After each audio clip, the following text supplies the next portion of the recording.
find it hard to be myself. I shed my skin for everybody else. You don't know me, what the fuck you mean? You made me sad, you made me mean. And now I'm mad, I feel unclean. Cause I'm a bitter fuck. Cause I'm a bitter fuck. You made me a bitter fuck. Hey, hey. Now I'm a bitter fuck. They call me a bitter fuck. Because of you. Because of you.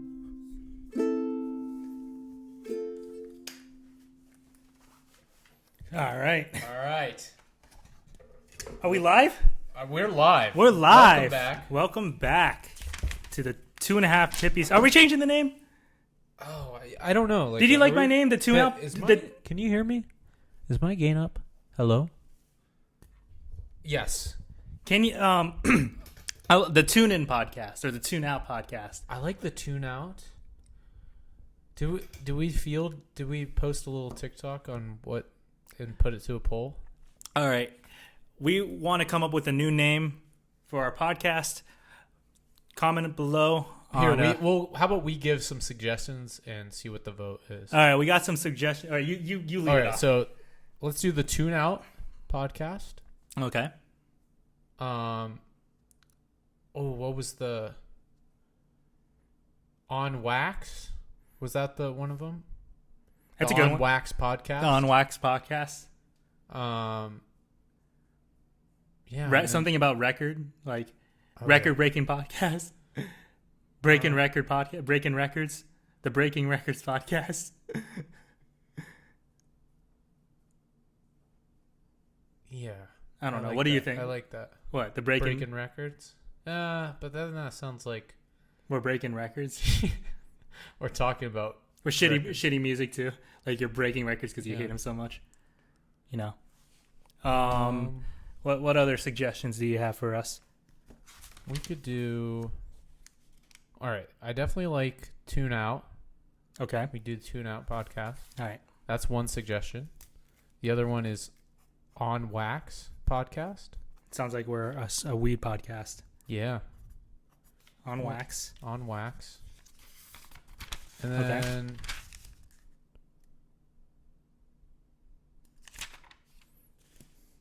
The not On Wax, the record breaking or breaking records. Breaking Records. Is there a podcast called just hippie music? The hippie music podcast. Just call it hippie music. Fuck the 2.5 hippies, just hippie. The hippie music. Hippie music podcast. But we talk about mainstream shit. Yeah. It's all hippie music. It's all counterculture. Music is just against the, for the people. No. The stuff we like. The stuff we like. I like Britney Spears. She's as corporate as she gets. Yeah. I wouldn't say she's counterculture. Oh, she's not. She's part of the culture. If anything, she stole from the culture. So culture just means black.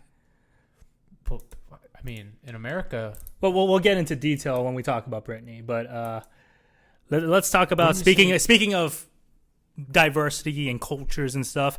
There's an event right now that's happening where a bunch of cultures are coming together to kick each other's ass and kicking balls. Yeah. The Iran War? No, I'm talking about the World Cup, baby. Right now, U.S. is up 2-0 against the Paraguays? The Paraguays. Yeah. Yes. Yesterday. Paraguayan. Yeah. Earlier today was a tie. Canada and whatever team that is. I think South Africa. Bosnia. You're right. And then the day before, it was Seoul, South Korea, or just South Korea against. I don't remember. Yesterday was Mexico versus South Africa. I know that. And then there was another game, South Korea versus whoever. But anyway, you said you had some things to talk about with earlier today. Oh, I was asking you if you know all the countries that have won the World Cup. There's only 8. Do you know? Yeah, I know them all. All right, let me see if I can do this. Give me Brazil. Yes. Give me Spain. Yes. Give me France. Yes. Give me Argentina. Yes. Give me England. Yes, they have one. So that's 5. A long time ago. Still counts. Soccer's an old sport. This is where it gets tough. So I have 5. I'm missing 3. I'm gonna shot at the dark. You want a hint? No, I don't want a hint. Portugal. No. Portugal's. I don't think they have ever won. And then They have no. Italy. Italy has won. Italy. Did the Netherlands ever win? No, but there is one more European. Germany. Correct. And the last country. Is that? There's one more. You named 7. It's a South American country. Oh, you gave it up. My guess is Chile. Wrong. Okay. It's not Venezuela. A lot of Europeans fled here after World War II. Nazis and Italians. Colombia? No. They went down. I said Argentina, not Chile, not Brazil. Chile? No. Brazil? No. You said Brazil. Argentina? That was your first one. Argentina was your third one. That you Oh my gosh. There's not too many countries I know. left. Bolivia. Not Bolivia. I know there's a big country right there. there. 6 countries left on the whole continent. I know. I took a Spanish quiz before. Not Uruguay. Why is geography on a Spanish quiz? Because you have to learn the Why capitals. Are you assuming they're a Spanish-speaking country? What? They are, but because every country except for Brazil and the top 3 above it, the small ones, all speak Spanish. So yes, I'm going to assume it's a Spanish country. Oh gosh, what does it start with? A U. Uruguay? Yep. I would never expect Uruguay. That's like I would never guess that. Yeah, they had a miraculous run, man. Wow. Who do you think is going to win this year? Ooh, Portugal might. Okay. It's not My just pick- because my of pick's- Ronaldo. They have a really sick center fielder. My pick is France. Midfielder. I think France is going to win. They're the favorite, right? Something like that. I don't know. The favorites are the same favorites every year, or every World Cup. The last World Cup was Argentina. Was Messi's probably like to cap off. That's probably the last like defining his 4th ring in LeBron. Yeah, now he's just collecting checks from MLS. MLS. Do you think he's getting paid by MLS, or Are is he you getting kidding or is he me? getting paid by the endorsements that he's getting being in the U.S.? Owns it. No. Yeah, but is MLS a moneymaker yes. like that?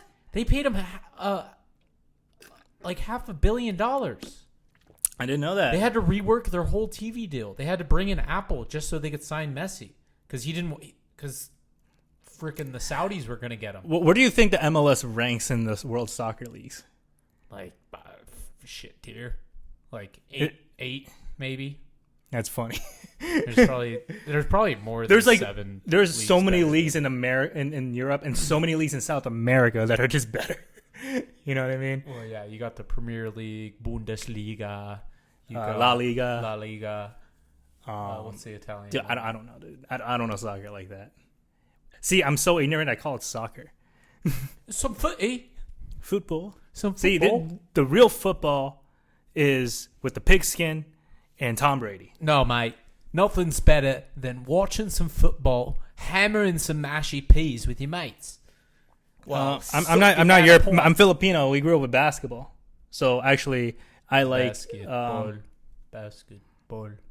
Who do you think is gonna win? Dude, what about that comeback? Oh. We missed it. We're bad. We're stupid. We watched the worst part of we watched 3 quarters. Yeah, 3. We watched a lot of the game too. That's the crazy. Dude, that's the game. craziest part. We watched a lot of the game too. We're like, they got this. Yeah, they got this. Yeah, let's go. I think I'll remember that more, forgetting how to, because I've seen the clips. Obviously, you've seen the replays. Yeah. Well, no, when we turned on the TV, they were showing the replay of the tip-in. It had just happened, and the Spurs were about to inbound the ball. So we technically caught the end. But we didn't catch all the good plays. No, we didn't catch any of the comeback. Any of the comeback. You know what sparked the comeback? Who was In it? between the 3rd and the 4th quarter, the Wu-Tang Clan performed. You're right. They did perform. I think it was not their. I think it was a halftime show. Was it the 3rd and 4th quarter? I think it was in between the 3rd and 4th quarter. They did like a quick song. And dude, I bet that New York audience was dead. And then the Kings of New York came on stage, revived that crowd, like only they could do. Fuck, man. Since New York's gonna win it all, should we do some sort of game about like New York artists and shit? I mean, let's do that when they win.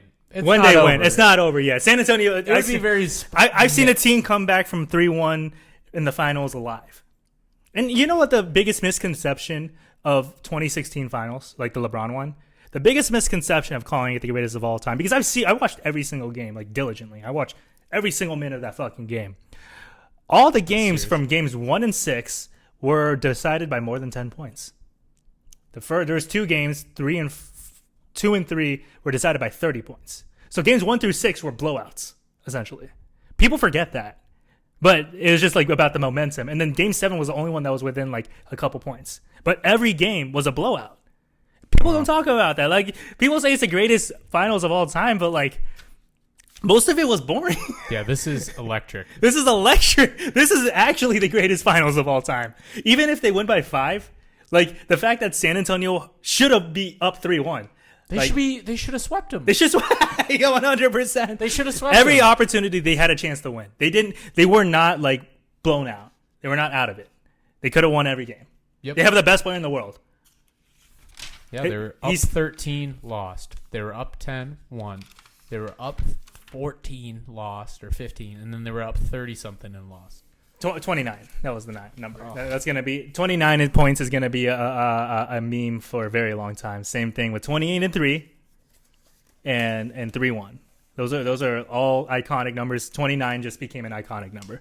Yep. 83 is now a good number, funny number. I think 100 is hilarious too because people don't even believe it happened. You're the one that had the argument. We didn't have the recorded, but you mentioned about Wilt Chamberlain being like people talk shit about the 60s, but Wilt Chamberlain could easily dominate in our era. I 100%. Imagine him with a shot. If he had the mentality of like shooting, because it's about like the mindset. They weren't teaching centers how to shoot in the 60s. Like that's just but he had enough finesse. He could have learned how to shoot. Really I think good. He's like because he's a multi-sport athlete. If you ever hear him talk, he's super charismatic, very engaging to listen. I wish he was alive today because he's such a like the dynamic between Bill Russell and Wilt Chamberlain is similar to actually Magic and Larry, where Bill Russell was the quiet one a little bit aloof, a little like reserved, and then Wilt was the wild one, boisterous, always want to be in the dominating the conversation, kind of like Shaq, like always wanting to be the dominant one. And I don't know, Wilt was just such a fascinating character. Like I think he just gets disrespected because he didn't win. People think the stats were inflated, but do your fucking research, man. Look at his build, bro. Like you can't tell me that isn't like an athletic specimen. And he goes, like, you know what I mean? What are you looking at? All the sports that Wilt Chamberlain was in. I don't think he did professional. I think he did 2 professional sports. Yeah, he played volleyball professionally. He's one of the greatest volleyball players of all time. Yes, he's like. He was 7. He was a 7-footer, right? 6'11" or something like that. He was tall. I felt like he was like 7'1", 7'2". Like he was the tallest player. Like he was really tall. He competed elite at basketball, track and field, volleyball, and boxing. He was 7'1", dude. Oh my god! Like that's and a thick 7'1". He wasn't like he was benching skinny 500 pounds with Arnold Schwarzenegger. Dude, like, all right, yeah. People say, "Oh, it's just plumbers in the '60s." No. Wilt Chamberlain averaged 45 and 23 on those plumbers. Like, yeah, he would have been able to play in the modern NBA. He's fine. He would be fine. Bill Russell would be fine too. Defense is a timeless skill. Like rim protection can be translated into any skill. That's why I think football players is a timeless skill too. I think football players in the 80s. I don't think football players got better. I think just people are just athletic as fuck in football. Like the skill can. Catching a ball is not going to change, Maybe route running changes and like the athletic speed from running, but other than that, I think that's more of a time. Like basketball got more skilled dramatically throughout the years. You know what I mean? So it's pretty interesting. And now we're seeing Wemby right now. He might lose. He will lose. We'll see. Well, like. It's tough. I really wanted to see Wemby win his first ring. I'm okay with him losing. Every player needs to lose to win. And if he won, like Michael didn't. He lost against Detroit. Remember, I had that comment. When do you lose it to Detroit? In 88, 89, and 90. He lost 3 years in a row in to the Detroit. playoffs. In the playoffs, yes. Okay. So, but he was never expected to win because he was the underdog every time. He got swept by Bird his second year, but Bird was like that's the greatest. That's like in the conversation of the greatest team of all time. His second best. He didn't even have Scottie Pippen. His second best player was like Charles Oakley. So Michael needed help to win a ring. It's almost like that's the case. Oh, because that seems to be missed in the narrative often. What? I'm not saying I'm a Michael dejector of him being the greatest, but what player? Other players. He. I've heard him say so many times that he said there's no Michael Jordan without Scottie Pippen. I've heard him say that. He talks up to Scottie Pippen like very highly. He speaks of him very highly. Scottie Pippen, I don't know, speaks highly of Michael Jordan. He actually, I think, hates Michael Jordan. But Michael Jordan, like at least in interviews of what I see, it might be behind the scenes they could hate each other. But from what I see in interviews, he talks very highly of Michael Jordan. That's why it's funny with Kobe and Shaq feuding. But Michael Jordan like knows like he won't be shit without Scottie. You know, he knows that. Like Scottie carried like a lot of those loads. Like. There was Magic Johnson. They wanted Michael to guard Magic because Michael's the best player in the world. But Michael was getting tired out. He wasn't as effective with offense. So they got beat the first game. So they lost 1-0. So we're like, fuck it, let's switch Scottie and let's let Michael be the offensive guy. So Scottie was guarding Magic the whole time, shutting him down, and Michael fucking scoring 1-4 in a row. Yep. Sorry, basketball has strategy. It's a team sport. And Michael just was. But like every time, like 6 in a row. No, not in a row. I mean, three and three. Like that's. I think that's the most impressive feat in sports. 2 3-peats. 2 3-peats. Yeah, and then he had his soft year suspension. Soft year suspension, correct. And then he retired again. But I don't know. You could talk about Tiger Woods' run with his run. That's the greatest run in sports. Yeah, if you want to make that argument. Mike Tyson's run, like the first 29 fights where he went undefeated, knocking out people in a minute, like young Mike Tyson, like kid, younger than like when he was like 22. That also might be the greatest run in sports. Obviously, Muhammad Ali. I mean, Sugar Ray Robinson. If you want to go way back, like all those fighters back in that day, were some legends. I mean, if you could go every sport and see it, like Djokovic. Tom Brady's 7 rings is pretty incredible. Yeah, Tom Brady's 7 rings in the span of 20 years. Yeah. I think fuck that. I think the most impressive feat that Tom Brady's ever done was win that 7th ring in Tampa Bay. Yeah. Mm-hmm.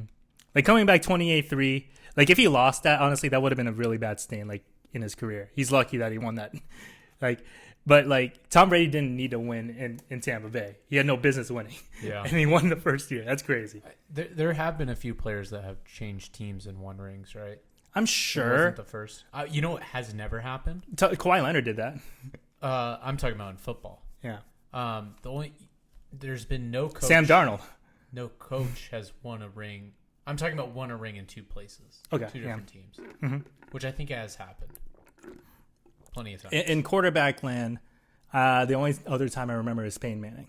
Yep. He won a ring with 2 places. He was the first. But you know why Peyton Manning is lower? He was never I think he was only he was not the best quarterback in the world in that Super Bowl. He was actually trash. And the second one? The second one. So I can't really give that ring as much weight. But you know what sucks is the year prior he had the best offense. 2 years. No, it was 2 years prior, I think. Either a year or 2 years. Yeah. He had the greatest best offense of all time. Mm-hmm. So it's just that I think it almost like made up for that in a way. But he was trash in that year. That was clearly the defense carrying that. They're like a historic defense, you know what I mean? So anyway, that's some good talk, sports, you know. We've been wanting to get in these reviews for a very long time. Let's start with the older one first. Okay. Yeah. I want you to bring lead up the other person first. Yeah, but I want to talk about Wish You Were Here first. Okay. Yeah. You go for it. You bring it. So, first album. It's really an LP, right? No, album LP all mean the same thing. It's considered a studio album, actually. This is the follow up to Dark Side of the Moon. Okay. Yeah. So we're going to talk about "Wish You Were Here" by Pink Floyd. It's a fantastic studio album. It contains Shine on You Crazy Diamond, parts 1 through 15.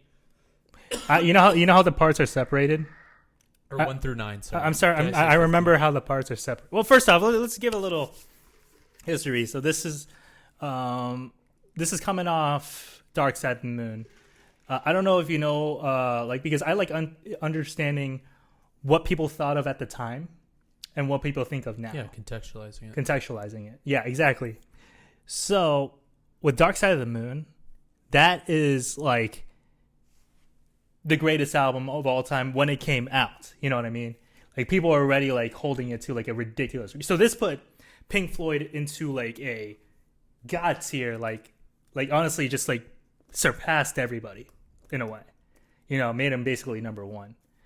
And like was the godfathers of the prog rock genre, basically carved their own sound, had legions of imitators following them. They transformed musical art going forward. Mm-hmm. Brought an artistic edge to mainstream music because these guys were charting. Like they were not like indie guys. They were like, you know, yeah. I don't know their story, but like it gives me Tame Impala-esque. Mm-hmm. He has that artsy side to him, but he's also has that pop appeal. Yeah. Like I think that's our closest thing to it modernly, or in modern day. Yep, I'd say so too. But yeah, following up that, Wish You Were Here. I'm just going to talk about what they thought of at the time, and then we're going to talk about. So it was not as well received. People kind of thought it was a little bit boring. The critics weren't as. It was a little bit had a mixed reaction at the time. Actually, kind of had a bit of a real value because it followed up Dark Side of the Moon. When you follow up an album as monumental, like nothing, it's like following up Thriller with Bad, you know. And then people like look back and people appreciate Bad more and more throughout the years. It's the same idea. Like, I Wish You Were Here was not as well received at the time, but over the time, people started appreciating it. Now it's one of the greatest rock albums of all time. So yeah, how did you get into this? What did you think? What was I grew up listening to Pink Floyd. Okay. It was played a lot in the household growing up. I don't know. Definitely this album gives me some nostalgia of growing up because classic rock was definitely like a huge influence in my kind of upbringing. I love like Welcome to the Machine is one of my favorite songs by Pink Floyd and ever. Same with Have a Cigar, Wish You Were Here. Like those three are just like incredible. And then the story behind Shining You Crazy Diamond. It's about a ex-bandmate named Sid Barrett that kind of went crazy from taking drugs and shit. And he actually visited the studio while they were recording the album unknowingly. He just showed up in like a crazy stupor. It was like they were haunting him. Or he was haunting him. It was like a universal sign almost. Yeah, it's a little bit eerie when the fact that like, you know, it's kind of crazy stuff. Just turns up while they're recording it. This album is incredibly interesting, because the first like 6 minutes, I'm not gonna lie, when the first couple of times, it drags. It's so good. It is good. I respect it now, but like, you know, I'm like, okay, I get out. But when it hits those 4 notes, dude, and then it goes into that instrumentation. Yeah. Or when the drum roll comes in, the second part. Yes. Yeah. I think that's because that's such an iconic, like everyone, like that's so iconic, you know. And it goes into the instrumentation, and then, yeah, this album is like ridiculously, like I think it's amazing. Like I think it's like like it's so artsy. It's so like atmospheric. It's funny at times. Yeah, with Have a Cigar. Has a little bit of a sarcastic. Wish You Were Here, obviously, that's like, what, 12th greatest song of all time on Rolling Stone or something like that. I'd put it higher. Probably. Maybe. I love it so much. So I was introduced to to the Pink Floyd. My dad never grew up, so I actually played Pink Floyd in front of him not that long ago. He was like, that was the one band I never got into was Pink Floyd, because he knows a lot of the early stuff. He's like, I never got into Pink Floyd. I'm like, respectable. I got into Pink Floyd through my guitar teacher. One of the bands he got me into was he gave me a CD of The Wall, and he gave me a CD of Dark Side of the Moon. But the big song I liked was No, They're Breaking the Wall Part 2. And going through their discography, that's a very, very like different song from any other song that they make. Like the fact that that's their most famous song, and that's probably their like least sounding like them song. It's crazy, but it's still like it's kind of like the only way I could equate it to is Hey Ya by Outkast, where Hey Ya is like nothing like, if you listen to Outkast, like it sounds nothing like it, but it's like has a legacy of its own. You know what I mean? Like in the pop world. Yeah. It almost like Another Brick in the Wall gives me like Thriller vibes of just like super theatrical. Mm-hmm. And it has that same kind of like thumping beat. Yeah. Very, very disco inspired. Yeah. Yeah. It's their take on a disco song. And it's kind of crazy. But back to this album. I only knew Wish You Were Here. I think you showed me Have a Cigar. And then you showed me this whole album. So I listened to this album relatively recently. So like, I knew what I was getting into. It is, to be fair, sonically, it is more of the same as Dark Side of the Moon, but the lyrics... I was actually going to say it's a blending of, like, I feel like Dark Side of the Moon going into Another Brick in the Wall. Like it... But The Wall came out after this. That's what I'm saying. From Dark Side of the Moon... Like, you think sonically sounds like smoothly through... Or this sounds like a blend between the two. Mm-hmm. Like you can see... the direction they're heading to Another Brick in the Wall, like with Welcome to the Machine. And even Have a Cigar sounds like something that, yeah. And even the melodies on Shine on You Crazy Diamond kind of give me more, like when they're singing, of kind of more Another Brick in the Wall than... Because they're pretty tight with their lyrics. Like, yeah. On lyrics that are way ahead of their time. I mean, lyricism about like isolation, about like breaking the system. I don't know. Lyrically, it is dense, atmospheric, and it's always about like being an outsider in society, and like it always has these like melancholic lyrics in a way. I don't know, like kind of depressing lyrics. Like, yeah. Would you say it's like emo? Yeah, reflective. It's introspective. Definitely not bubblegum pop. I'll tell you that. Yeah, it's introspective. I think that's a great way to put it. If you really do a deep dive in a lot of the lyrics, like it does get really deep. Like Roger Waters is like one of the great lyrical geniuses out there. Yeah. And then Dave Gilmour with the guitar, like this band. I mean, they're the greatest band one of the greatest bands of all time. Arguably one of the most like critically acclaimed groups I know of. One of the most most critically acclaimed. Yeah. Them, the Beatles, Stevie Wonder, like. They're just like in like this like echelon crazy. There's this crazy aura around them. Like prog rock is like their thing. Prog rock is an interesting thing because where did it really start? I think it started with Pet Sounds, which and then Pet Sounds into Sgt. Pepper, and that's what blew up this whole like psychedelic, experimental, like atmospheric type rock. So I think everything that like came out after that's like kind of prog rock, right? Like this is just one of the Captain descendants of that. He's another one that kind of because when did Frank Zappa? The Captain Beefheart one came out in '65.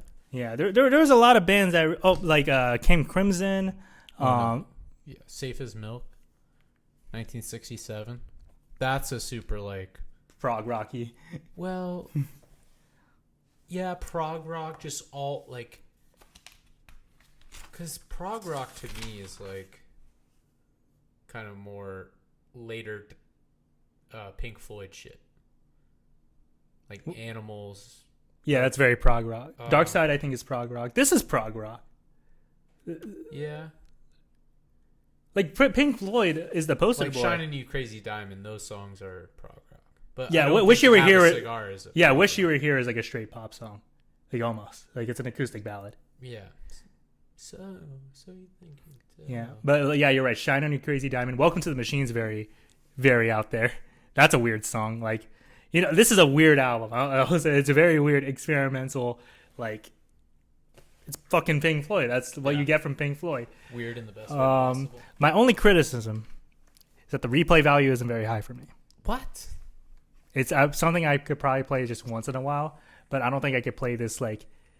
It doesn't. It's not pop. Like I can't when I'm sorry, prog rock just doesn't have much replay value for me. Yeah. Unfortunately. Yeah, it's like a real artsy movie.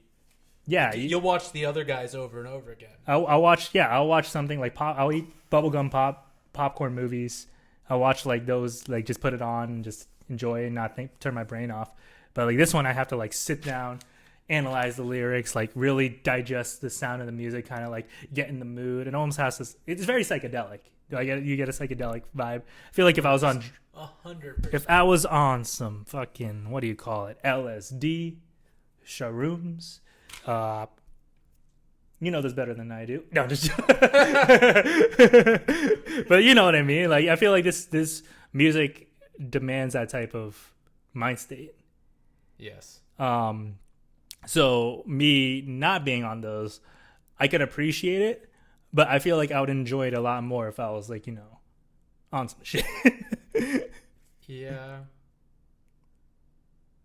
I don't know if liked it more would be the thing, but it definitely is heady music. It's kind of heady on its own. Like, I do get what you're saying that like it would be enhanced by psychedelics, but it's just it's not easy listening album for me.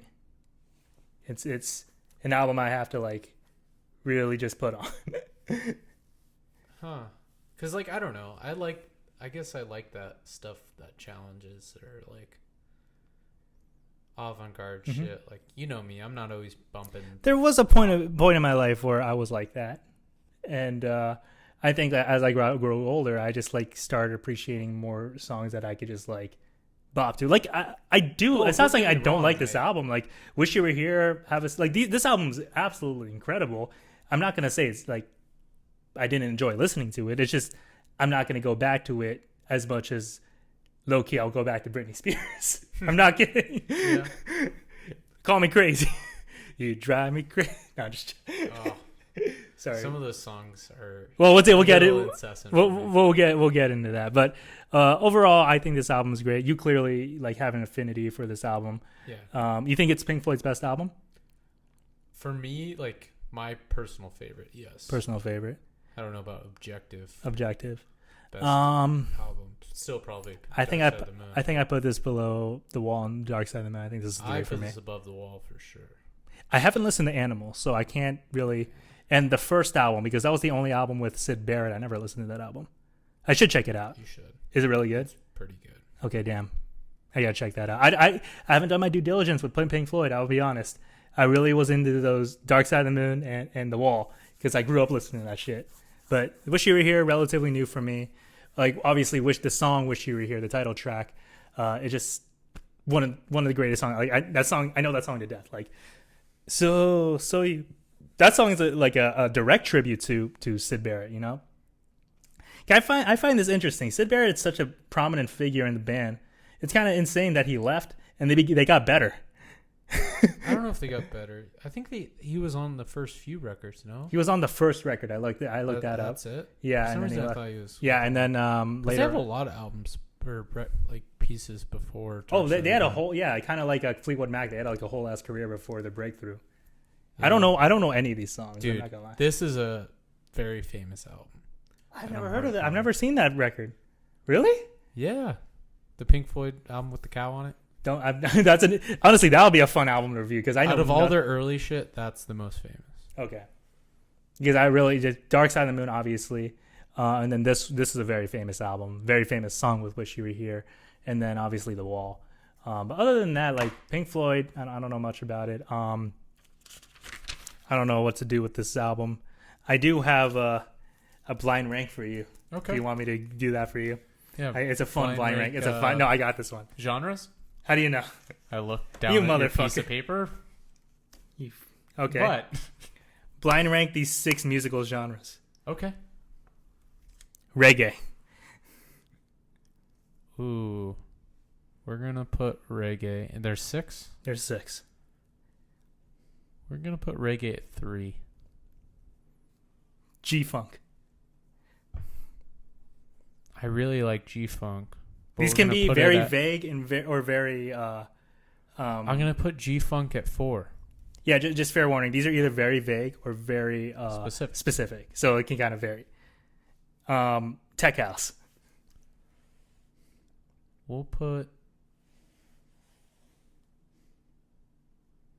tech house at 5. Pop. Pop includes so much shit, so I will put pop at 2. Interesting. And then grunge. That's the 5th one. And then there's going to be one after that. So I have 1 or 6 for grunge. I'll put grunge at 6 begrudgingly. 1 is prog rock. Prog rock. Not bad. So prog rock is 1, pop is 2, reggae is 3, G-funk is 4, tech house is 5, and grunge is 6. I would probably put grunge where G-funk is and slide the other 2 down. Honestly, I'd put pop last. Why would you put pop last? Because I like all these. Well, no, I put tech house last. Reggae 5th. Okay, I take it back. Reggae 5th. Prog rock 4th. What? Pop 3rd. Grunge 2nd. Then G-funk 1st.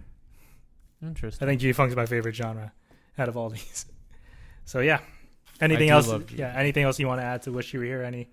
I just love the album. It was been one of my favorites since I was a young guy. Nice. It was a great album you want to talk about. Yeah. Which goes into our next conversation.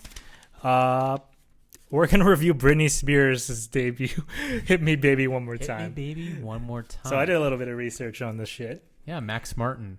No. We'll start out Britney. We'll start out with Britney. Okay. So Britney started out, she was on Mickey Mouse Clubhouse with like Justin Timberlake, Christina Aguilera, who's the other one? Ryan Gosling. There's like a whole like group of like alumni that became like famous singers or famous actors.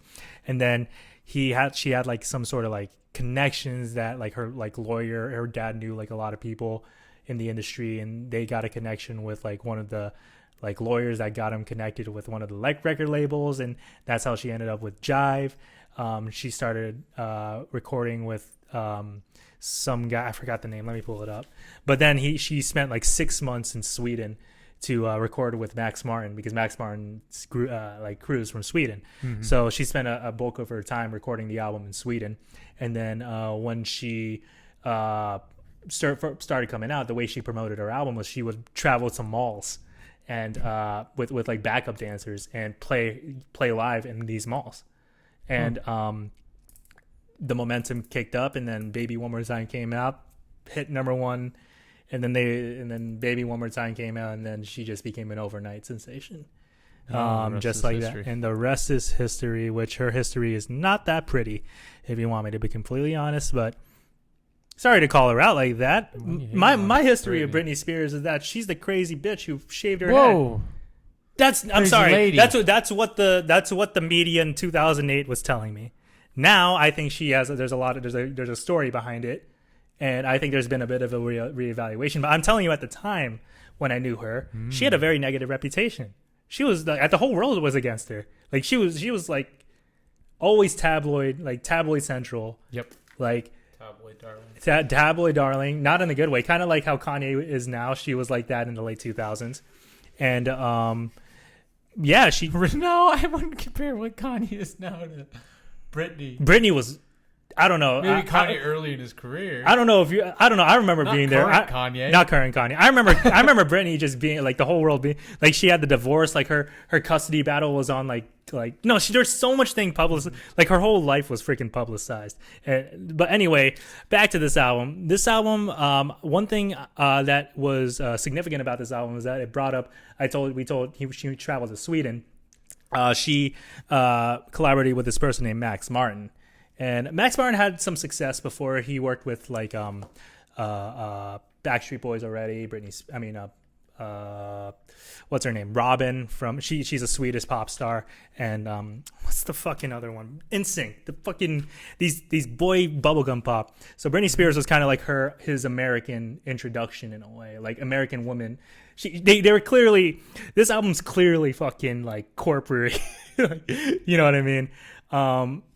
But Max Martin, if you don't know who he is, you know who he is. You know what I mean? He's one of those guys. Like, he has had such a prolific pop music career. I actually brought up that there is 1, 2, 3, 4, 5, 6, 7, 8, 9, 10, 11, 12, 13, 14, 15. There are 15 artists who have charted number one when they worked with Max Martin. Can you name those artists? Can I name them all? No. You could try. Try it. Britney Spears. That's one. He has 3 hits with Britney. He's worked with everyone. Taylor Swift. 6 hits with Taylor Swift, the second most. Max Martin. Fuck. You just got to think pop. Think of the most bubblegum pop music. I know. Justin Timberlake. One time. He only has 1 hit record. Number one. These are all number one. Christina Aguilera. Good guess, but no. Damn it. He's definitely worked with her, but never got a number one hit with her. Not a number one. Mm-hmm. Backstreet Boys? Or was he TLC? Or was he? I won't say Backstreet Boys. I'll give you NSYNC. NSYNC. Thank you. That's the one I was looking for. Mm-hmm. Okay. Late 2000s, very popular pop star. Kelly Clarkson. That's a good guess. Yeah, he has 1 hit song with Kelly Clarkson. He got 2 bands. Paramore. More sellout than Paramore. How do you do that? Just kidding. Who's the biggest sellout in rock music? Like, what band sold out the most? Nickelback. More than Nickelback. More than Nickelback. You don't know.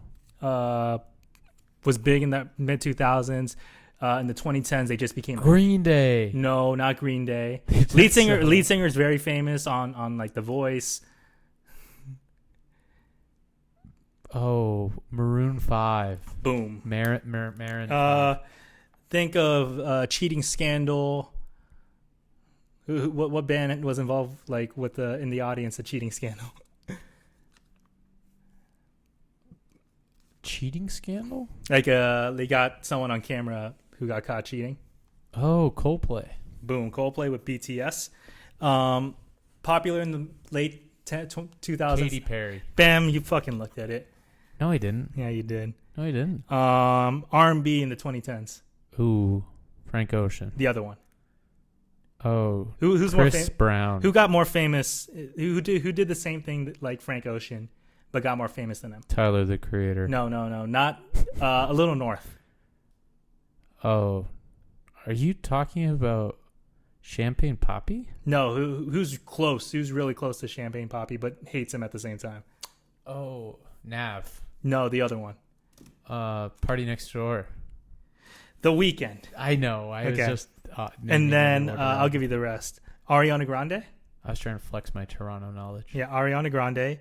And then Pink Floyd. I know Pink. And then in the features, Juicy J, Kendrick, Kanye, and Snoop Dogg. So yeah, Pink Floyd wouldn't even look at a piece of paper with Max Martin's name on it. It's funny that I requested this album because this album's very interesting. Well, it's kind of anti Pink Floyd. It's everything Pink Floyd. Or is Pink Floyd anti this? Yeah, Pink Floyd's counterculture to this. This Have represents a cigar is Max Martin. This legitimately represents everything wrong with pop music. It's very studio controlled. It's very like dumbed down lyrics, very basic lyrics, very basic melodies. So many pop music cliches, dude. The amount of key changes I heard on this fucking album. They're awful. They're awful. It hurts my brain every time. However, I like this album. I can't deny. Baby One More Time. I like a few songs. Like I Will Be There. I'm okay. That's a banger. Deep in My Heart. That's a banger too. I like her rendition of The Beat Goes On. Okay. Did you listen to the deluxe too? Because I think I love Autumn. I love Autumn Goodbye. I love the first 2 tracks, and Born to Make You Happy. You drive me crazy. That's one of my favorite songs, dude. I've been playing that song like crazy. What's the house one? I Will Be There. No, the house one's Deep in Your Heart. Deep in My Heart. The one, Deep in My Heart. And then Autumn Goodbye has a bit of a house vibe. But yeah, very bubblegum pop, like clearly tailored for young girls. Like, I love it. But like, well, I'm Filipino, so I haven't. There's a culture. There's a little girl in every Filipino man. No, Filipino. No, what I'm saying is Filipinos listen to pop music. So like anything so pop. There is a little girl inside every. 100. Okay, fine. And then like I don't know. She doesn't write she didn't write a single lyric. She was like just a puppet for these like corporations and A&Rs to just like make like the most scientifically calculated pop album that you could possibly make. But I can't deny, it is a very, very nice listen. It is very easy listening. I can play this in the background and enjoy it. Don't really have to think much about it. I actually play this a lot more than Pink Floyd. Because I think I enjoy it more than Pink Floyd. I do. Do I think it's better than Pink Floyd? Hell no. Because clearly I should have standards of what I believe is like quality music. However, what do I enjoy more? This vapid ass pop shit. Easily replayable, mm-hmm. short songs. Yep. Not challenging to the mind. Exactly. You know the rhyme is gonna come. Exactly. It's very formulaic. Me feel good. Exactly. Very formulaic. I think I like Britney as a singer. She's got like the. It's kind of weird that she has a baby thing, but you know she was 16, 17 years old. That's why The Beat Goes On is good. Yeah. Really? Well, because she kind of singing. I don't know. She's trying to be like Cher and it works. Okay. Like, do you like The Beat Goes On? It was okay. It wasn't like my favorite. Oh, I definitely did not. It's like a modern club edit. Dude, on the second album she did a cover of I Can't Get No Satisfaction by Rolling Stone. It is literally one of the worst covers I've ever heard in my life. Like it's bad. Like people talk about this being pop. This has clearly a heavy R&B. TLC, Mariah Carey. Who's that band that you're telling me that sometimes ripped off? You know what I'm talking about? The song Sometimes, you're like, this sounds just like that R&B song. Sometimes. The song Sometimes on this album. Oh, yeah.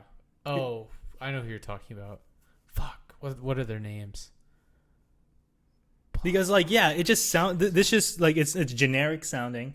It doesn't sound original. I mean, Max Martin just has like a really good sound, but clearly he's heavily influenced by like Don't Go Chasing Waterfalls and like that type of sound. Even like Brownstone. Yeah, Brownstone. You said that, like, and she kind of sounds a little bit like.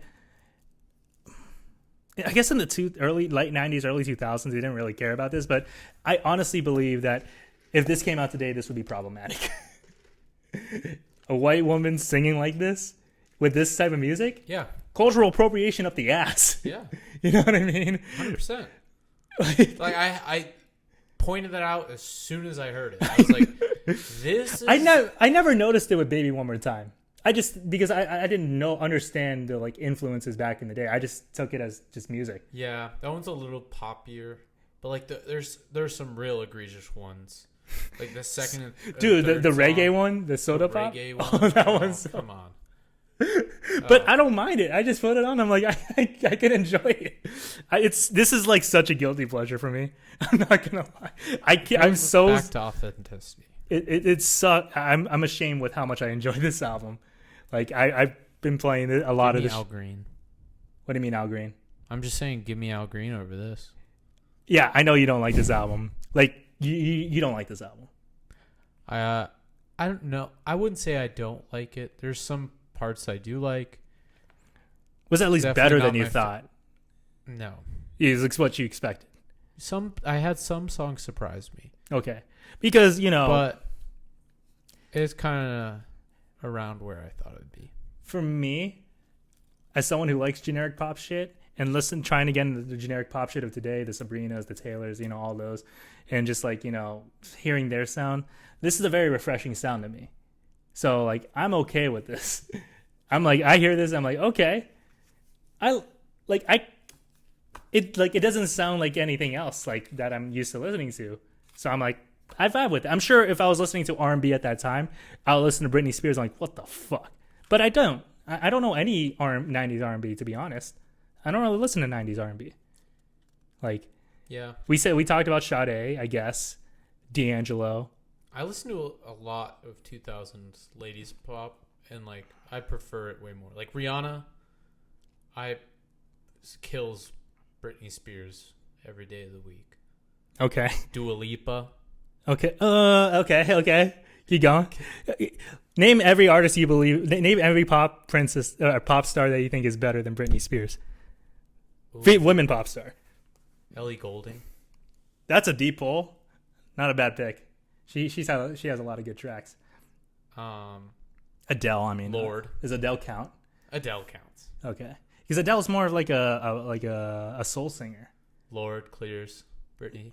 Okay, but Easy. Britney. What I appreciated Britney was that she was like the blueprint. I know you had Madonna. You had Madonna, but I think the modern pop star, all of them could be traced to Britney. Britney was a big deal at our time, during our time. Like she sold. Okay, she was everything not to do. I know, but like I don't know. I've learned to appreciate her impact, knowing what she went through, and because I had such a negative like image in my head because of all the tabloids. But like knowing what she went through and just like revisiting this album, actually appreciating just it being just a fun pop album, you know? And this goes into the conversation of this is not a new topic.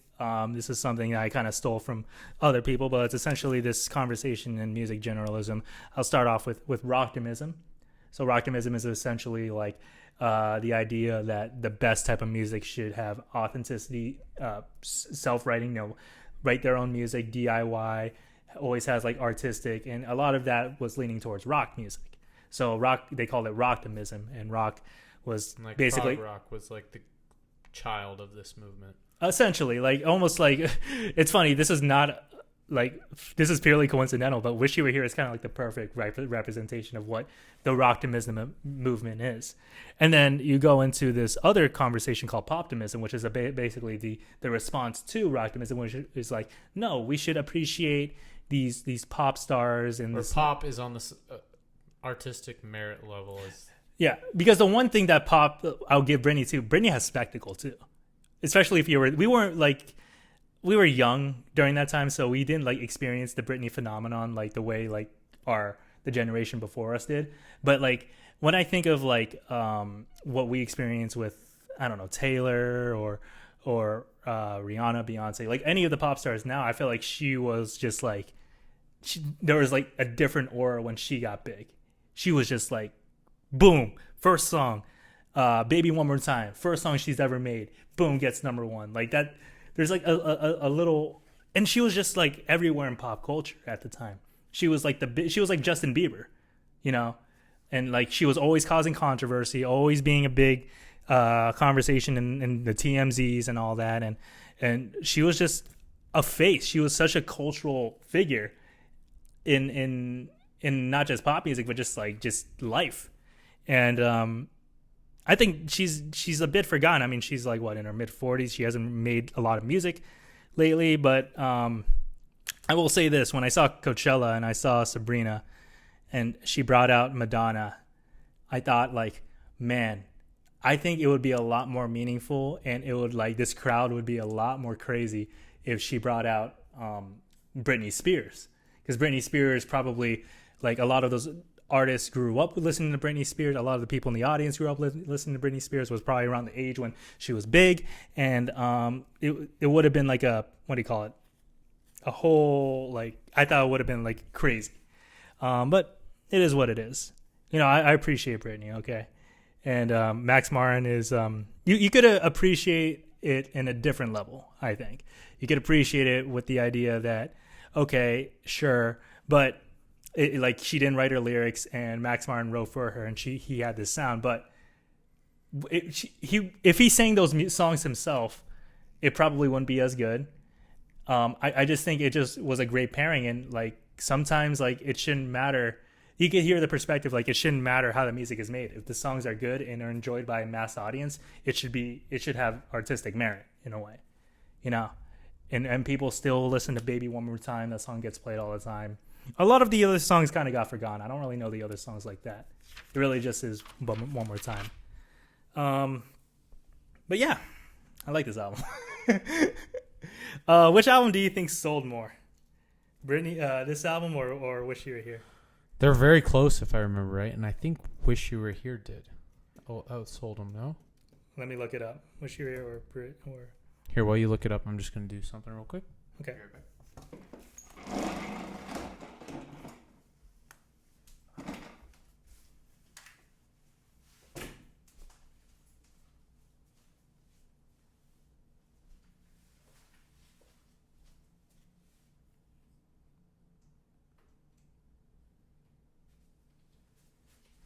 Okay.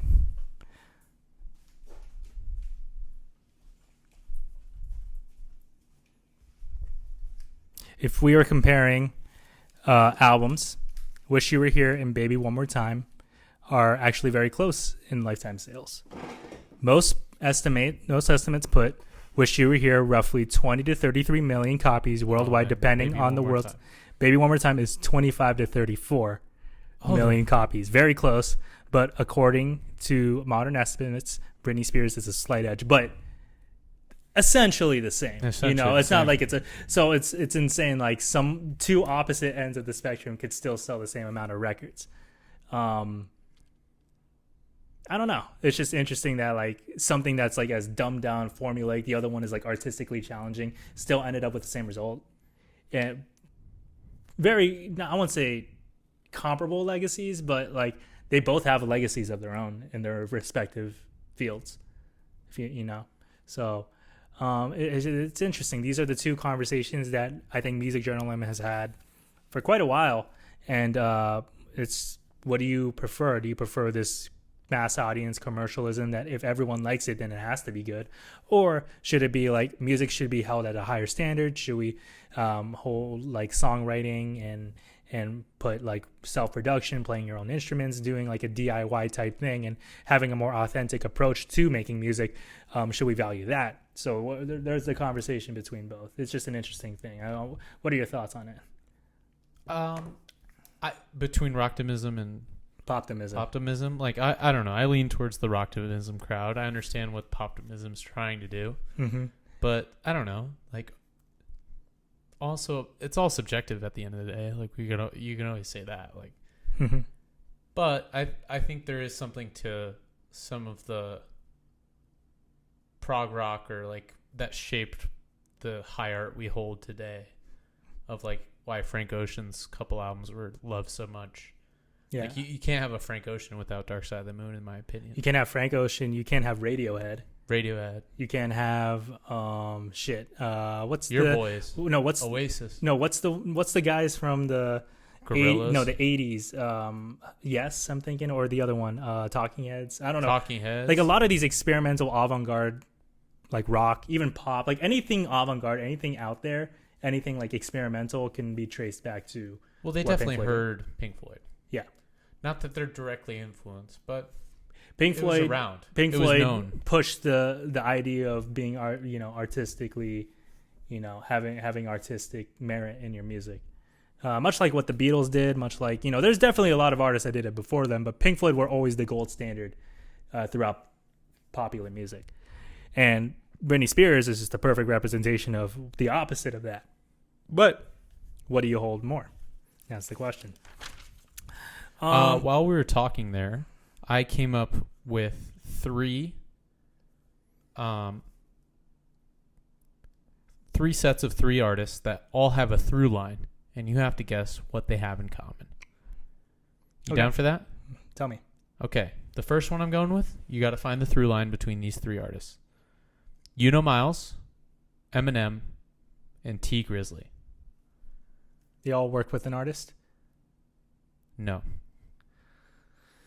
T Grizzly, Eminem, and Miles. They all have a song with the same title. That could be true, but that's not what this is. They all... I doubt it, but... They've all... Miles, Eminem, and who's the third? T Grizzly. And T Grizzly. They all rap. Okay. Obviously. But that's not what you're looking for. No, that's too broad. They're all American. First day out. They all say first day. First. What does Eminem have to do with this? They all are from Detroit. Yes. They're all from Detroit. No way. They're all from Michigan. Oh, really? Mm-hmm. All right, my next one. This one's going to be a little tougher, I think, for you. Okay.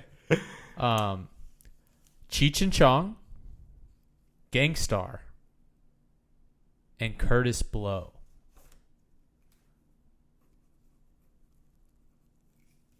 Cheech and Chong, Gangstar, And Curtis Blow.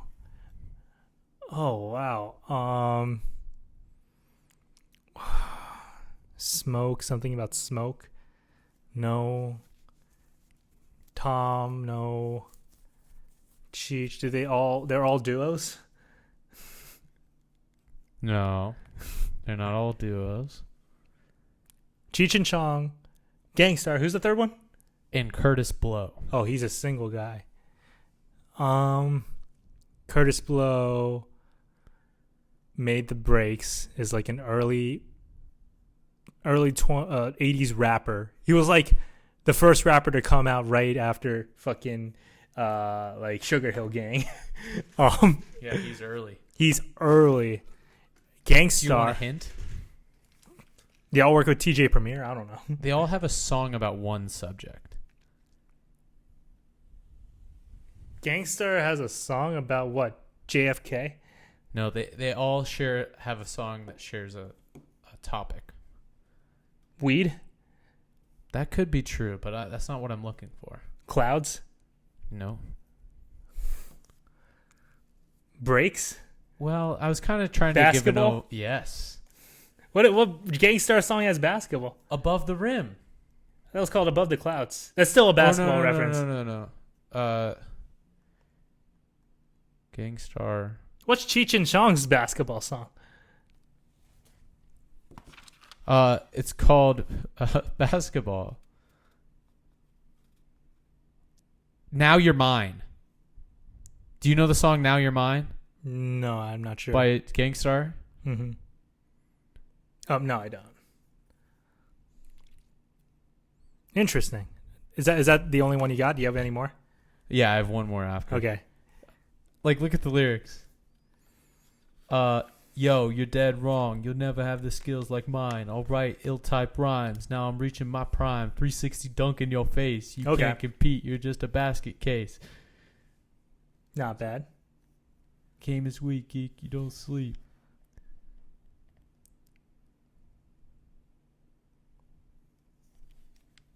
I'll fake your left and go right. Straight down the lane. Nice. The whole song's about basketball, basically. Okay. I never caught that. And then Curtis Blow has the song Basketball. Of course. I know the Lil Bow Wow version. I'm sorry.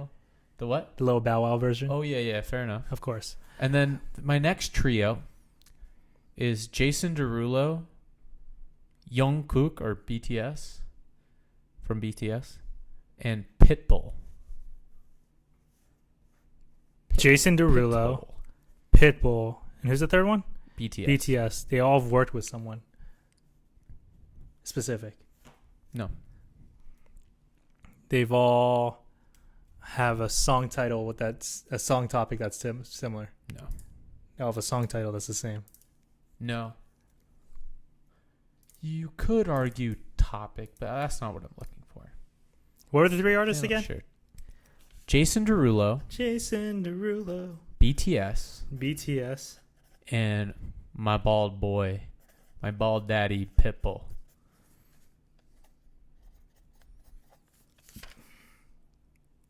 These guys love talking about travel in the world. It's very relevant. They all share something very relevant to right now. Something going on in the world right now. I know what it is. They all have songs that have been World Cup anthems. Yep, they've all made World Cup anthems. Okay, I'm really good at this. Well, you were good at... No. These were hard ones, kind of. Okay. Maybe the first one was easy. I thought you were going to get that one right away. Honestly, I'm like... Because I wasn't thinking like that. I was thinking... Okay, whatever. Let's do you pick an album, I pick an album. Let's guess. Of what? Guess what? Guess each other's album. Okay. And ask questions. I'm down. Pick an album. Questions? No, any album. No. Tear a little piece. Here, I got you. No, I got it right here. Here. Okay. I want it folded and hidden. Just like the 2 albums we reviewed, these albums got to be really, really popular. Okay. Minimum 10,000 or auto loss. Yes.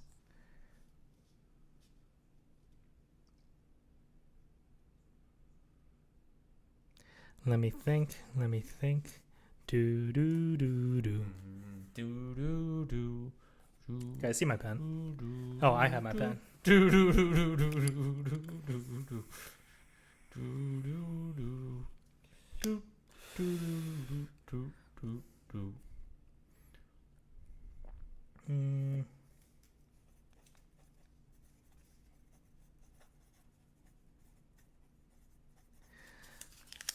Mine's an interesting pull.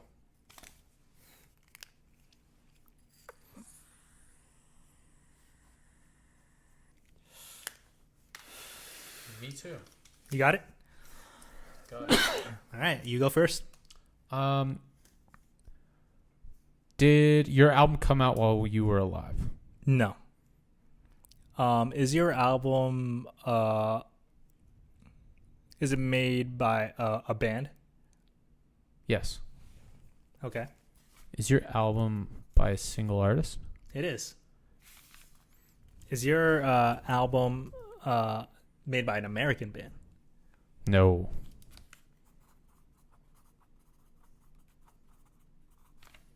Is your person European? No. No, I'm double checking.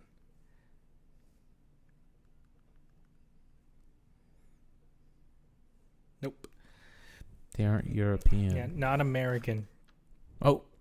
No, I said I'm talking about you. No, my person's not European. They're not European. Oh, what was your question? What was your question? Is your person European? No, he's not European. I said yours is not American. Oh, he isn't. He's just not European. He isn't European? He's just not European. Oh. You gave me some info there. Or did I? Your band, is your band have a really famous lead singer that had a pretty successful solo career? Not really. Okay.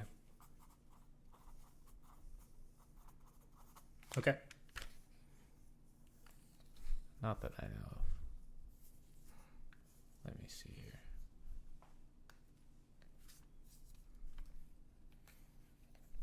You have an earlier morning tomorrow?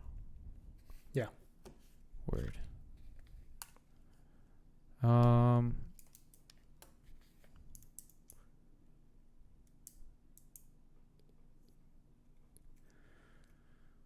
didn't come out.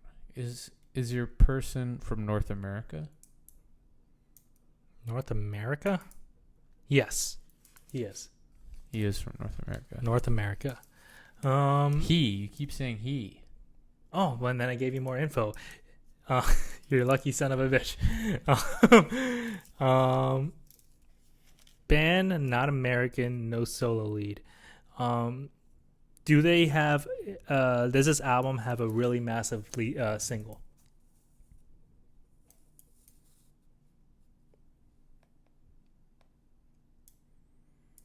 It does have a massive single.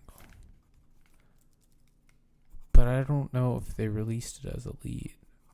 Then I'm not asking lead, just if they have a massive single. Huge single. Okay.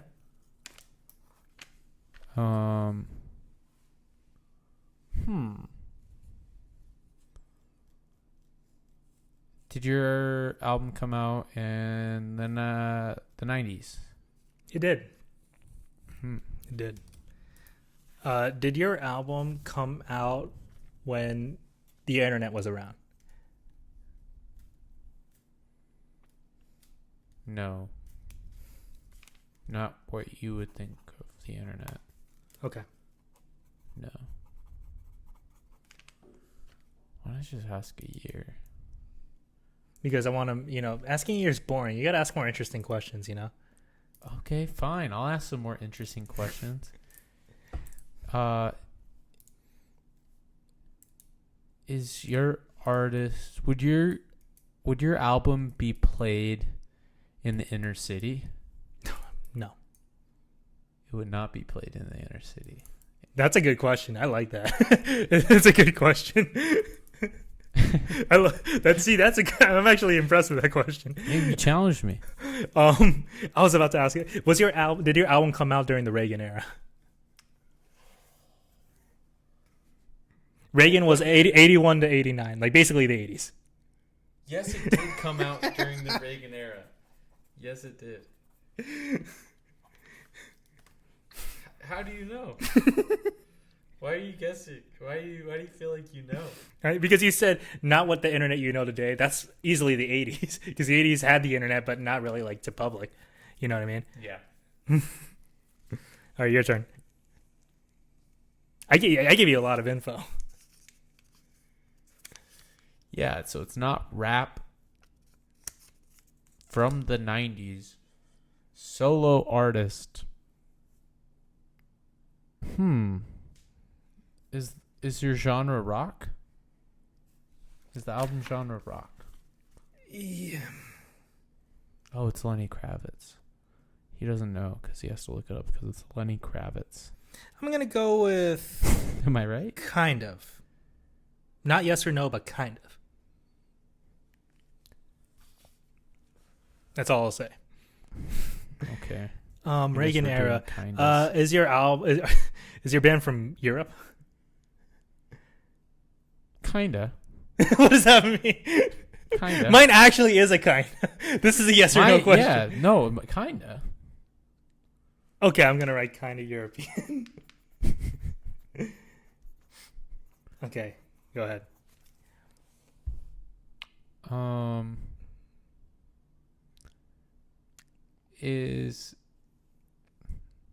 Okay, I'll say yes, but it's gonna be very, very misleading because a lot of it isn't really like what most people would consider like rock. It's like rock with other elements.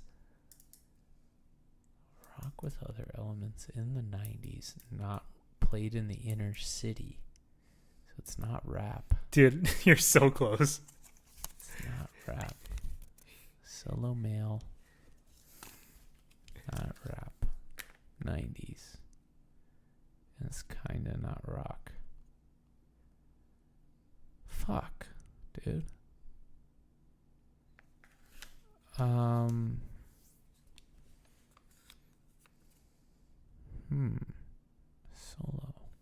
Not played in the inner cities.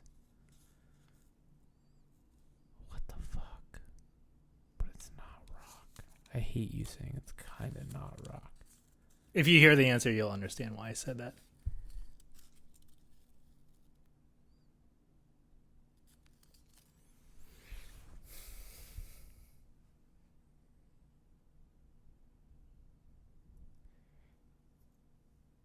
Is your artist still alive?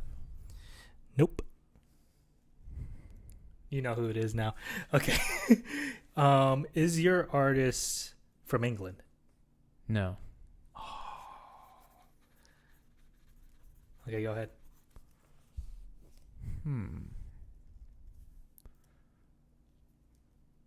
God damn it.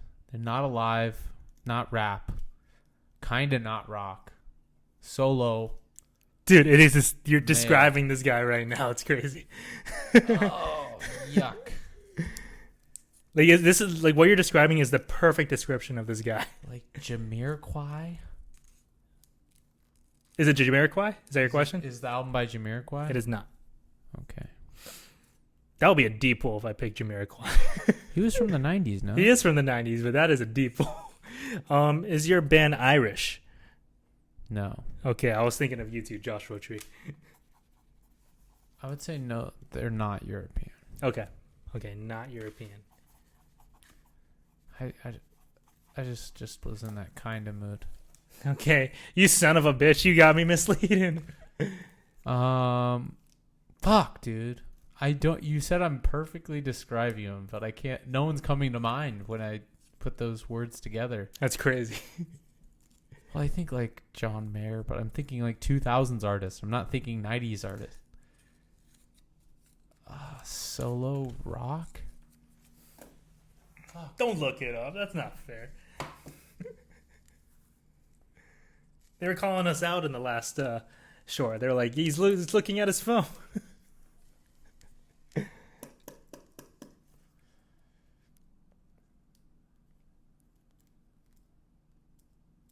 Your artist is dead.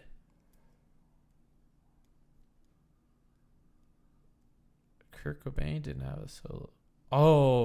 Oh. Is your album by Ozzy Osbourne? It is not by Ozzy Osbourne. No. Fuck. Is your album by an Australian? Yes. I know who it is now. Fuck you, man. I know who it is because we just talked about him. Fuck you. God, why? Dude, why can I not think of? I'm gonna kick myself. You are gonna kick yourself if once you hear the answer. That's the sad part. I think you've talked about this album before. Not like extensively, but you've brought this album up. Could be a potential review. I think this album would be a great review. Is it by Beck? Oh, you're so warm, No. but no. You're so warm. Beck's alive. Why'd I ask that? Is your album by Men at Work? Yes. Okay, go ahead. I'm not gonna. I'll give you one more try. I'm close with Beck. I almost was thinking Moby. That's not kind of rock. This guy is kind of rock. In the time of chimpanzees, I was a monkey. Beating them up. Can I tell you the year he died? Yes. He died in 1997. Not a long career. Mitch Hedberg. Who? I was kidding. I said Mitch Hedberg, the comedian.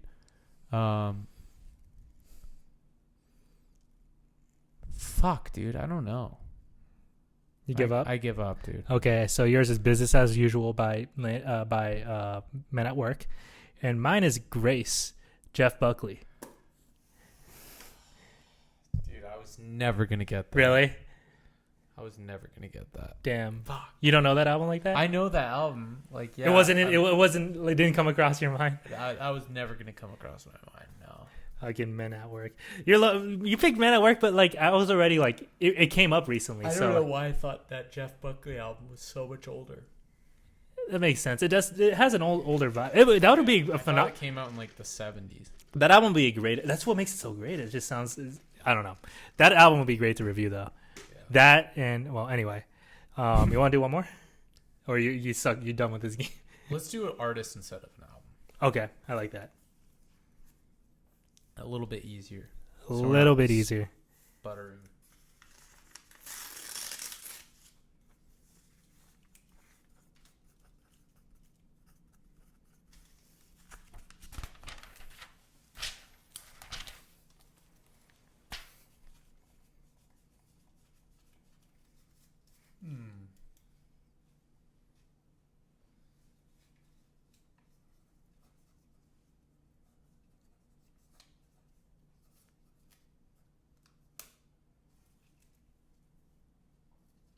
Who could it be now?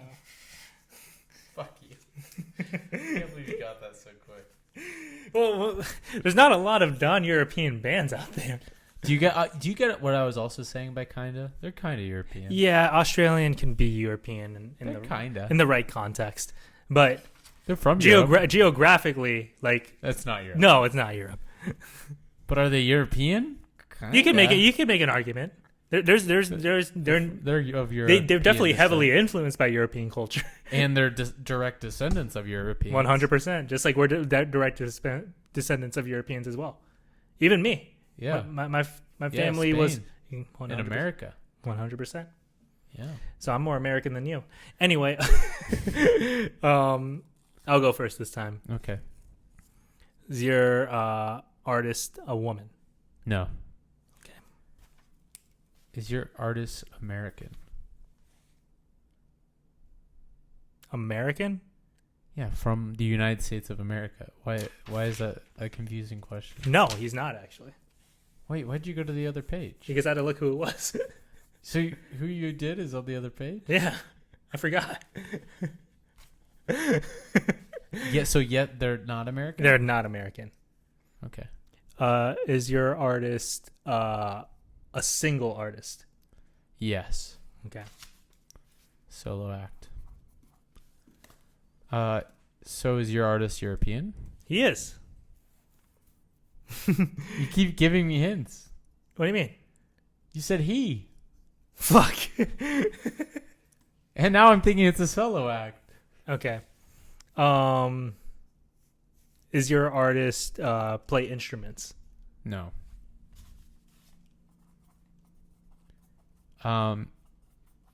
So you said yes to European? And he is solo European. Is your artist Ed Sheeran? What a great shot, but hell no. No I just wrote instruments. not Ed Sheeran. Man, solo. Is your artist like pop? How strict we getting? Are we talking genre speaking? Genre speaking. No. Okay.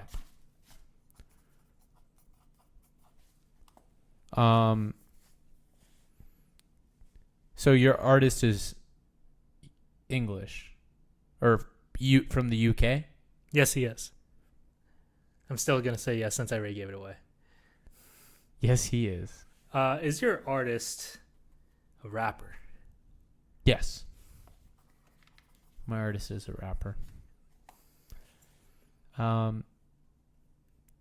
Did your artist start release music after 1995? Like start releasing music after 1995? No. So they started before that. Got it. Is your artist a New York rapper? Look it up. No, not a New York rapper. No, I know that. Okay.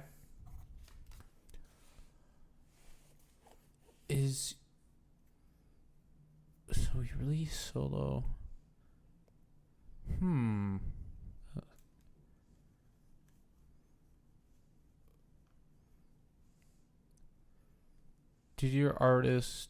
Is your artist alive?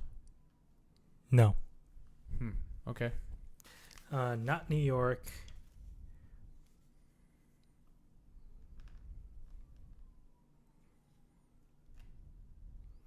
Is your artist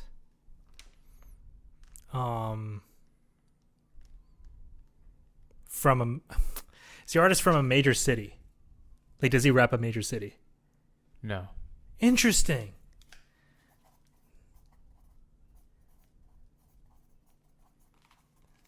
Okay. I don't know.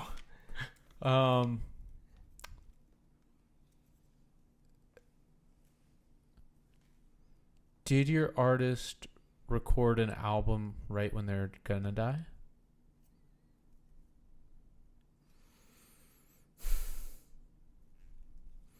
Technically, I don't think so. I'm referring to Black Star, David Bowie type. No. No? Okay. It's not David Bowie. No major city. Is your artist Pusha T? No. Okay. Not Pusha T. Okay. Released music before the 90s is dead. Does your artist make rock? Yeah, he does. Yeah. Yeah. Okay. Is your artist from Detroit? No. Let me look up exactly where they're from. No, you don't tell me what it is. Ask your question.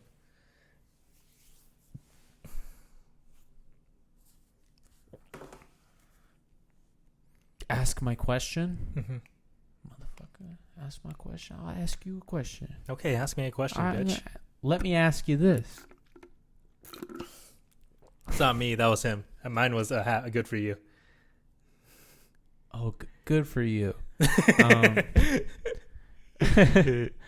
Fuck. Good for you. He makes rock solo. Elton John's alive. So it can't be Elton John, right? Because he's alive. Yeah. Elton John's alive. Nice Bowie's deduction. Dead. Fuck, dude. How old did you go? Is it Bob Marley? No. Yeah. He just recording in London. Did your artist make a big? Please don't include that question. Did your artist make a big was he a big deal when we were in high school?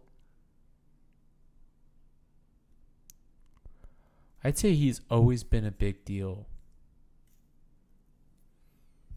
Okay. Every moment of our lives. Really? Okay, go ahead.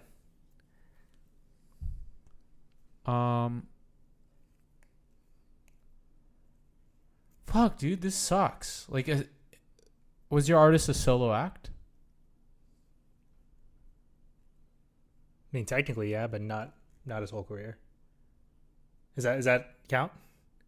Well, so you're referring to them as their solo act. They are. I picked a solo act, but he was not always a solo act. Got it. That might have gave a lot of info, but I love hinting it for you because you need to guess. Yeah, I need. I got it. I need to give you a win. I got it. Did you pick Lil Wayne? Nope. Who did you pick? Who are you going? Was your artist a member of the Beatles?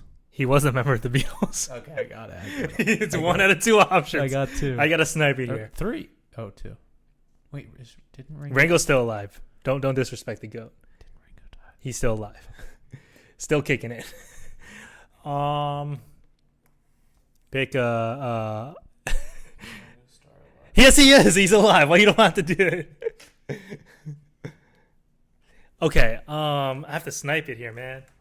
He was always a big deal ever since we were younger, but not necessarily for his rapping. Did you pick? Oh, it's not Diddy. I did not pick Diddy. I'll give you one free one right there. I didn't pick Diddy. I gotta snipe it here. God damn it.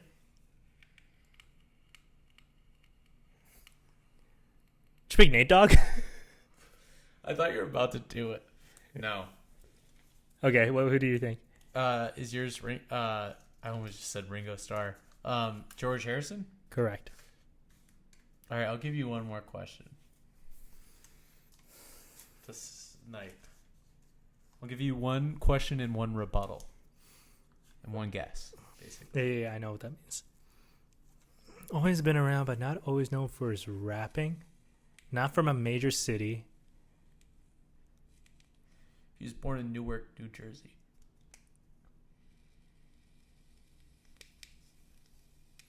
I know who it is, goddammit. Is it Shaquille O'Neal? Yes. when he gave up the year, I'm like, I know who. Because he's the only one I know from. What year? When did I give up the year? No, you didn't give up the year. You gave up once he said Newark. That was the first person I thought it was Shaq. What the fuck? How the hell was I supposed to guess Shaquille O'Neal? I thought you were gonna ask some questions. Speaking of which, that's a future episode. We review Shaq's dubstep album and we review his rap album, and then have him on the pod if he wants to be. And we talk about his basketball career. Whether does he have the? Okay, he's not the greatest player of all time, but does he have the greatest peak of all time? Oh, hands down. Hands down. Yeah, I'd say so too. I want to do one more thing before we go. You just turned 27. Yeah. I'm 27. 27 Club. We should draft 27 Club songs. Songs? Yeah, songs that are made by artists who are in the 27 Club. Okay.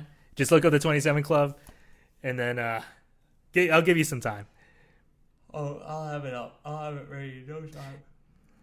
All right, go. All right, my first overall pick is going to be Me and Bobby McGee by Janis Joplin. We'll do 3. No, 4. We'll do 4. 4? Okay. I don't know. Do you want to do 3 or 4? What do you think? Let's do 4. Give me come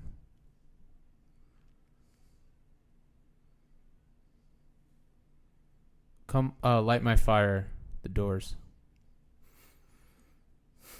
All right. This will always keep appearing, but I'll take Valerie by Amy Winehouse. Can I change mine to Break On Through to the Other Side instead? Sure. Just sub. Okay, so we're replacing. I'll go Break On Through to the Other Side, The Doors. Okay. And then what's your second pick? My second pick, we're going to go...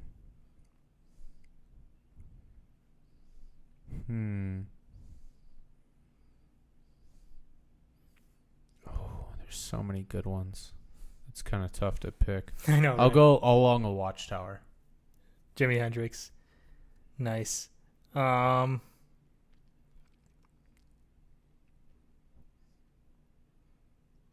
we counting Brian Jones? He was on the Rolling Stones.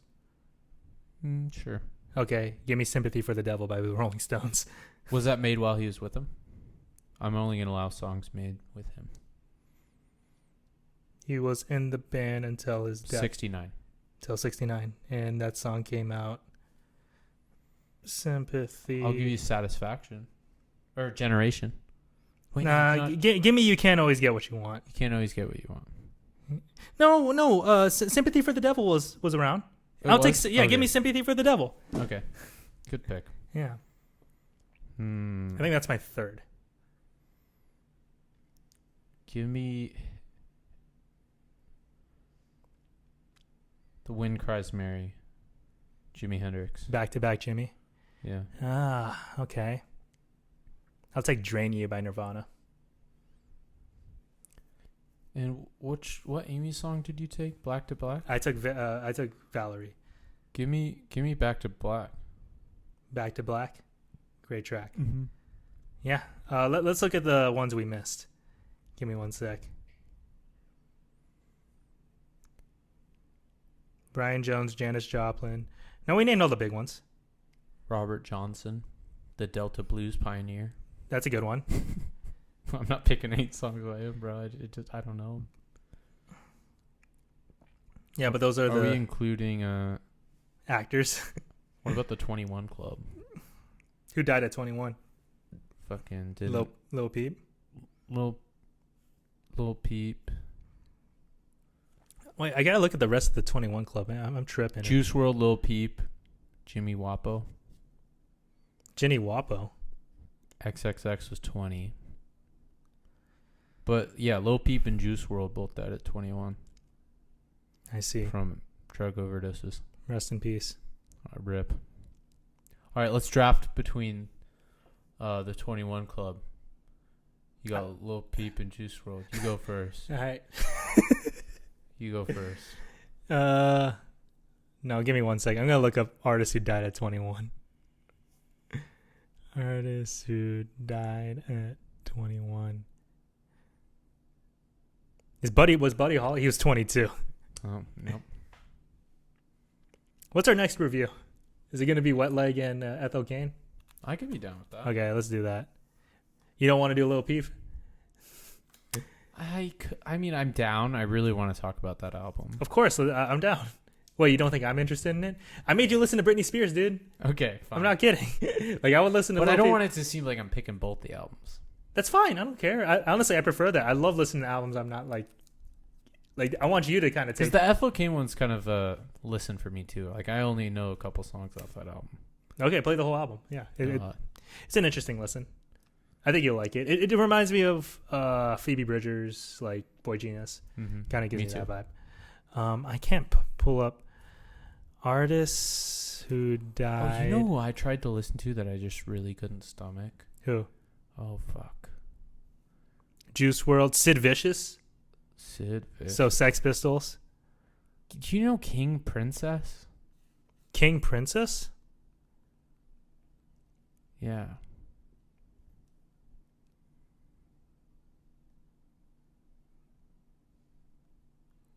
That's a pretty cool band name. Yeah. The Okay, album, Hold On, she Baby, is. I could not. What? It's like the epitome of like lesbian rock. I don't mind lesbian rock. I don't either, but like, I don't love it. Mark Ronson signed to her label. Oh, she signed to Mark Ronson's label. I was about to say, how does that work? Okay, well, really? Well, that's interesting. You should give it a listen. I should. We'll listen to it. What about Lola Young? I like Lola Young. I like Lola Young too. Me too. All right. Anything else you want to add? No. We might be changing the name soon. We might be changing the name. Let us know. Let us know. And it looks like we're good. And you guys have a good night. We'll see you next time. Peace.